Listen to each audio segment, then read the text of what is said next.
Hello दोस्तों, YouTube channel को subscribe कर लें, क्लिक बेल आइकन को प्रेस कर दें ताकि सारे नोटिफिकेशन आपको मिलते रहे जीआईबी सीआईबी और बैंक प्रमोशन के संबंध से। हम यहाँ बात कर रहे हैं सीआईबी का बीएफएम और हम पढ़ने वाले हैं यहाँ पे बैंक फाइनेंशियल मैनेजमेंट का क्वेश्चन बैंक नंबर 4। यहाँ एक छोटा अनाउंसमेंट करना है क्वेश्चन में को स्टार्ट करने से पहले। यहाँ पे हमारे पास दो तरह की कोर्सेज हैं, एक का नाम है शॉर्ट टर्म और दूसरे का नाम है आपका इन डेप्थ वीडियो। दोनों के दोनों ही मिल जाएंगे। शॉर्ट टर्म कोर्स बहुत ही इफेक्टिव है अगर आपको 55 से 60% नंबर लाना है पर पेपर। आपको यहाँ पे 22 घंटे का वीडियो लेंथ रहता है जिसका बहुत आराम से कम टाइम पे कोर्स को कर पाएंगे। यानी अगर आप एक दिन का भी अगर आप समय देते हैं, मान लेते हैं एक दिन का भी अगर समय देते हैं तो आराम से इसको किया जा सकता है दोनों। और यहाँ पे जो इन डेप्थ वीडियो है थोड़ा डिटेल ज़्यादा होती है, इसको करने के लिए आपके पास 5 दिन का टाइम होना चाहिए। थोड़ा एक्सप्लेनेशन वगैरह ज़्यादा है इसमें, ठीक है। इसको करते 75% का नंबर टारगेट लेके चल सकते हैं। दोनों चीज़ें आपको मिल जाएंगी। दोनों जगह वीडियो लेक्चर कोर्स है, दोनों जगह केस स्टडी की वीडियो है, दोनों जगह 12 सेट क्वेश्चन बैंक है, दोनों जगह 30 मॉक टेस्ट है, दोनों जगह रिवीजन नोट्स है। यहाँ जो बात करेंगे वैलिडिटी का, इसका बात होगा 6 महीना। और यहाँ जो वैलिडिटी की बात करेंगे इसका बात होगा लाइफ लॉन्ग। पेपर 1 यानी एबीएम बीएफएम रिटेल बैंकिंग करेंगे, इसका दाम 1000 रुपये, इसका दाम है 1500 रुपये। कोई भी करिए इसमें से, इसका दाम 1000 रुपये, इसका दाम 1500 रुपये। एबीएम प्लस बीएफएम करेंगे इसका दाम है 1700 रुपये, इसका दाम है यहाँ 2700 रुपये। कॉमो पे करेंगे दोनों पेपर एक साथ करेंगे, इसका दाम है 2300 रुपये, इसका दाम है 3500 रुपये। चलिए अब हम आएंगे, स्टार्ट करते हैं। पहला सवाल देखते हैं। बोलता है which of the following procedures is essential in validating VAR estimates. इसमें से कौन सा प्रोसीजर जो है वो बेसिकली जरूरी है यानी इसेंशियल है किस संबंध में, अगर जहाँ वैलिडेट कर रहे हैं VAR के एस्टिमेट्स को, ठीक है। कौन सा इसमें जो प्रोसीजर है इसेंशियल है जहाँ वैलिडेट कर रहे हैं VAR एस्टिमेट्स को। ए ऑप्शन है बैक टेस्टिंग, बी ऑप्शन है scenario testing, C option stress testing, D option once approved by regulators no further validation is required. एक बार रेगुलेटर ने अप्रूव कर दिया तो कोई फर्दर वैलिडेशन की जरूरत ही नहीं पड़ेगी, ऐसा बोला जा रहा है, ठीक है। अब तो इसमें जो है VAR की हम जब बात करते हैं तो कौन सा प्रोसीजर जरूरी है, हमें इस पर जवाब देना है। तो बैक टेस्टिंग करना पड़ेगा आपको। इसेंशियल, इसेंशियल का मतलब क्या होता है, इसेंशियल का मतलब क्या होता है आपको समझना होगा पहले तो। जब हम बात करें एसेंशियल का मतलब हो गया कि ये मैंडेटरी है, this is nothing but mandatory, आपको काम तो करना ही पड़ेगा, ठीक है। जब भी कोई चीज़ मैंडेटरी हो जाती है तो आपको चलना, मान के चलना है कि इसके ऊपर काम करना है, यानी सही ऑप्शन हो जाएगा back testing, A option. Question number 2 है व्हाट इज मनी मार्केट। अब बड़ा प्यारा सवाल है, मनी मार्केट क्या होता है ये बताओ आप। ए ऑप्शन है it is a place for raising and deploying short term resources where maturity does not exceed 1 year. ये एक जगह है जहाँ पर आप राइज तो कर रहे हो पैसे को और डिप्लॉय भी कर रहे हो शॉर्ट टर्म रिसोर्सेज को। क्या डिप्लॉय कर रहे हो, शॉर्ट टर्म रिसोर्सेज को कर रहे हो डिप्लॉय, जहाँ पे जो मैच्योरिटी है वो एक्सीड नहीं करेगा 1 साल ज़्यादा। क्या है, जहाँ पे जो मैच्योरिटी है वो 1 साल से ज़्यादा नहीं होती है। समझ में आ रही बात। दूसरा, inter bank market is divided as call and term money. जो इंटर बैंक मनी मार्केट है वो बेसिकली डिवाइडेड है आपस में दो जगह के नाम से डिवाइडेड, कॉल मनी और टर्म मनी के नाम से, ठीक है। सी, कॉल मनी मार्केट जो होता है वो basically, call money market is also overnight market where borrowers fund are repaid on the next working day. यानी कॉल मनी मार्केट उसको बोल रहे हैं जहाँ पे जो कि बेसिकली ओवरनाइट मार्केट होता है, यानी एक रात की मार्केट है। आज लोन लो कल लोन चुका दो, आज लोन लो कल लोन चुका दो, इसलिए हम ओवरनाइट मार्केट भी इसको बोलते हैं, ठीक है। इसको अगले दिन पैसा चुकाना होता है। अब आएंगे notice market. Notice money market क्या है, ये बोलते हैं जहाँ पे फंड्स को, notice money market where funds are placed beyond overnight and up to 14 days. Notice money market उसको बोलते हैं जहाँ फंड्स हम एक रात से ज़्यादा समय के लिए रखते हैं बट 14 दिन तक के लिए, उसको नोटिस मनी मार्केट बोलेंगे। सवाल क्या था, मनी मार्केट क्या होता है। तो पहला पॉइंट भाई बोलते हैं एक जगह है जहाँ पे आप राइज करते हैं, डिप्लॉय करते हैं शॉर्ट टर्म रिसोर्सेज जो कि मैच्योरिटी 1 साल ज़्यादा नहीं होगी। बिल्कुल सही है, 1 साल ज़्यादा टर्म के लिए आप यहाँ पे पैसा नहीं लगाते हैं, ठीक है। लोन 1 साल तक के लिए आप देते हैं, तो सही ऑप्शन ये है। बट दूसरा पॉइंट बोल रहा है inter bank money market divided है, call money market, term money market, but यहाँ पे इन्होंने एक चीज़ और चीज़ पर डिवाइडेड है जिसका नाम है नोटिस मार्केट। क्या नाम है, नोटिस मार्केट इन्होंने छोड़, नोटिस मनी छोड़ दिया इन्होंने, ठीक है। नोटिस मनी, ये 3 तरह का मार्केट होता है बेसिकली। कितने तरह का मार्केट होता है, ये 3 तरह का मार्केट होता है, ठीक है। कॉल मनी को बिल्कुल सही दिया है कि कॉल मनी एक ओवरनाइट जगह है मार्केट में जहाँ पे पैसा बोरो किया जाता है और नेक्स्ट डे रीपे करते हैं। नोटिस मनी मार्केट में सही, जहाँ फंड्स को प्लेस किया जाता है ओवरनाइट और पे करते हैं हम इसे 14 दिन के अंदर अंदर हमें इसे पे करते हैं, 1 रात से ज़्यादा बट 14 दिन तक मैक्सिमम, इसको बोलेंगे नोटिस मनी मार्केट। ये दोनों बातें सही हैं, ये दोनों बातें इसकी पार्ट है, मनी मार्केट का क्या है, पार्ट है, ठीक है। कॉल मनी, नोटिस मनी और टर्म मनी तीनों क्या है, पार्ट है मनी मार्केट का, ठीक है। तो बट हमसे पार्ट नहीं पूछा गया, तो हमसे मनी मार्केट पूछा गया था, इसलिए ए ऑप्शन सही है। जब पैसा राइज करते हैं, डिप्लॉय करते हैं शॉर्ट टर्म रिसोर्सेज के लिए, जहाँ मैच्योरिटी एक दिन ज़्यादा की नहीं होती है, इसलिए ये ऑप्शन परफेक्ट है। तीसरा सवाल, the instrument debt does not qualify for upper tier 2 capital is are. ऐसा कौन सा इंस्ट्रूमेंट है जो कि क्वालिफाई नहीं कर पाता है, किसके लिए क्वालिफाई नहीं कर पाता है, अपर टीयर 2 कैपिटल के लिए। ए ऑप्शन है पीसीएपीएस, बी ऑप्शन आरएनसीपीएस, तीसरा ऑप्शन है आपका PNCPS, D option all of this. सही ऑप्शन हो जाएगा पीएनसीपीएस। क्या हो जाएगा तीसरा ऑप्शन, पीएनसीपीएस।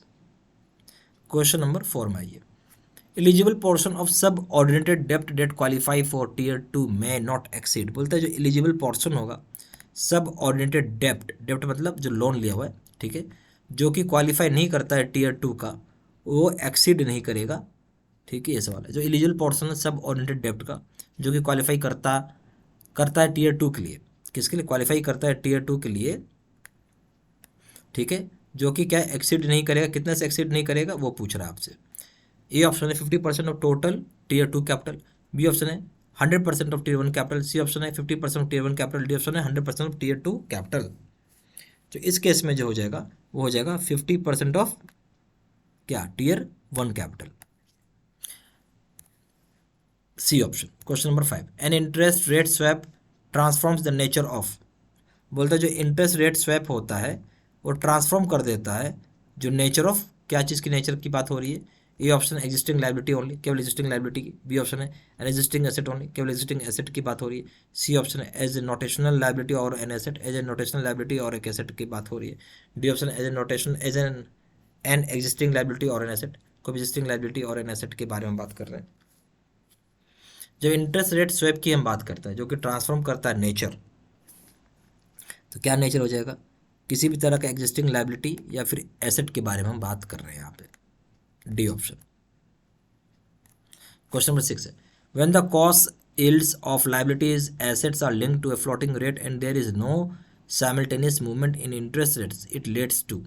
बोलता है जहाँ पे आपकी जो कॉस्ट है, यील्ड्स है किसी भी लाइबिलिटीज या एसेट्स का, जो भी कॉस्ट है, जो भी यील्ड्स है किसी भी लाइबिलिटीज एसेट्स का, जिसको हम लिंक किए हुए हैं फ्लोटिंग रेट के साथ, किसी से लिंक किया फ्लोटिंग रेट के साथ, और किसी भी प्रकार का कोई साइमल्टेनियस मूवमेंट नहीं हो रही है इंटरेस्ट रेट में, क्या हो रही है, किसी प्रकार का कोई साइमल्टेनियस मूवमेंट्स नहीं आती है इंटरेस्ट रेट में, इसकी वजह से क्या होगा ये पूछा जा रहा है। जो कॉस्ट है यील्ड है लाइबिलिटीज का, एसेट्स का, जो इसको लिंक किया गया फ्लोटिंग रेट के साथ, जहाँ साइमल्टेनियस मूवमेंट नहीं हो पा रही है, क्या किसी तरह का साइमल्टेनियस मूवमेंट नहीं हो रहा है इंटरेस्ट रेट में, उसकी वजह से क्या होगा। यानी समझ रहे हो बात, इसका क्या बोलना चाहता है, बोलना चाह रहा कॉस्ट है, यील्ड्स है, लाइबिलिटीज हो चाहे एसेट्स हो, जिसको आपने लिंक कर दिया भले फ्लोटिंग रेट के साथ, बट कोई प्रकार का मूवमेंट नहीं हो रहा होगा इंटरेस्ट रेट में, इसकी वजह से क्या आएगा।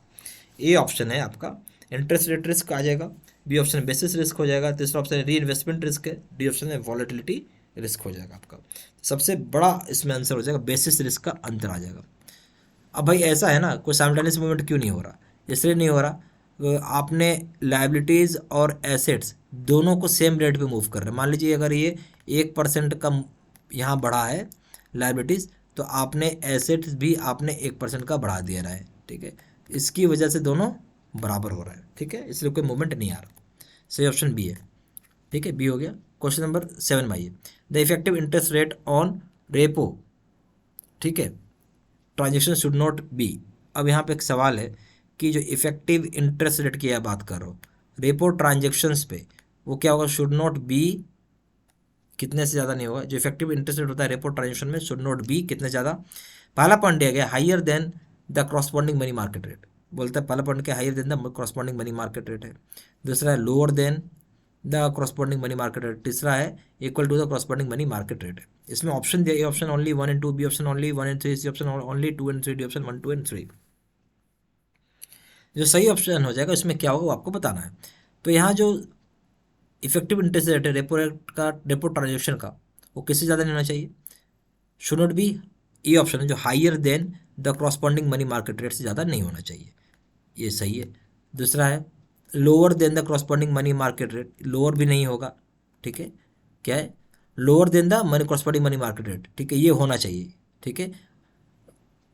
तो बेसिकली यहाँ पे ये जो बोला जाता है कि लोअर देन द, अब उसके बाद बोल रहा है कि lower than the corresponding money market rate, तो लोअर तो होगा ही होगा, लोअर होगा। तो ये होता अगर कि शुड भी, तो ये तो ठीक होता, बट यहाँ शुड नॉट है, तो इसलिए हम इसको हटा देंगे, एक गलत ऑप्शन हो गया। डी ऑप्शन तीसरा पॉइंट बोलता है, दूसरा पॉइंट तो गलत हो गया, तीसरा पॉइंट बोलता है equal to corresponding money market rate, ये भी सही है, तीसरा पॉइंट भी यहाँ पे सही है। तो हम बोल सकते हैं 1 और 3 सही है, बी ऑप्शन यहाँ हो जाएगा सही ऑप्शन बी।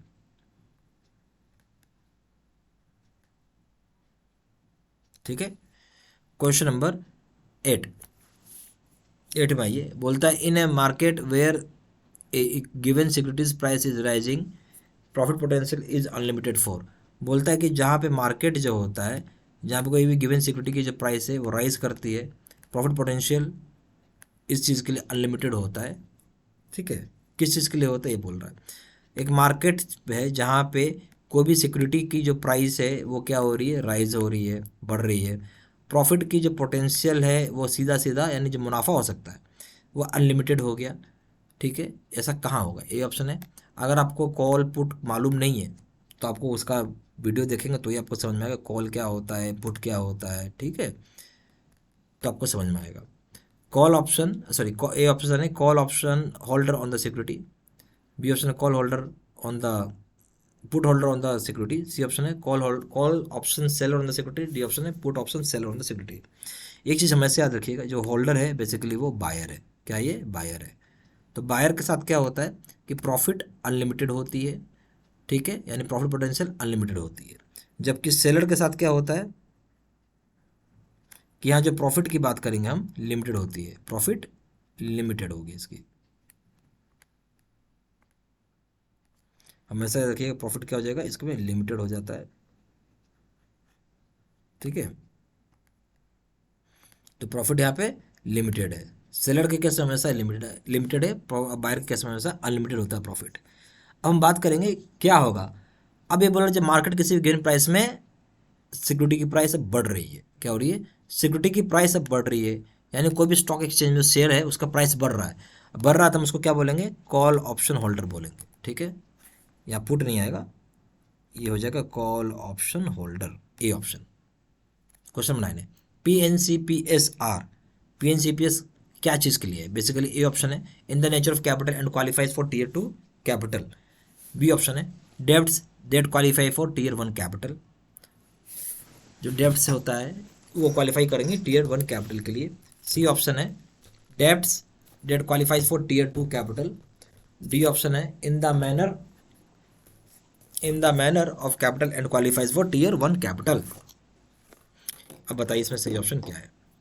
तो जब PNCPS की हम बात कर रहे हैं तो ये नेचर होता है कैपिटल का, जहाँ पे कि क्वालिफाई करेगा टीयर 1 कैपिटल के लिए। ये नेचर है कैपिटल का जहाँ पे क्या है, क्वालिफाई करेगा टीयर 1 कैपिटल के लिए। सही ऑप्शन हो जाएगा D. Question number 10, revaluation reserves. Revaluation जो रिजर्व्स है वो क्या है, वो पूछा जा रहा है। ए ऑप्शन है qualify for tier 1 capital but limited to 55% of it. ये क्वालिफाई कर जाता है टीयर 1 कैपिटल के लिए, बट ये लिमिटेड होता है 55% के लिए केवल। बी ऑप्शन है qualify for tier 2 capital but limited to 55% of it, केवल लिमिटेड होगा 55% के लिए। सी ऑप्शन है qualify for tier 1 capital but limited to 45% of it, केवल लिमिट होगा 45% के लिए। डी ऑप्शन है qualify for tier 2 capital but limited to 45% of it, ये लिमिटेड होगा 45% के लिए। क्वालिफाई करेगा टीयर 2 कैपिटल के लिए बट लिमिटेड होगा 45% के लिए। अब आपसे पूछ रहा है भाई सही ऑप्शन बताइए इस केस में क्या होगा।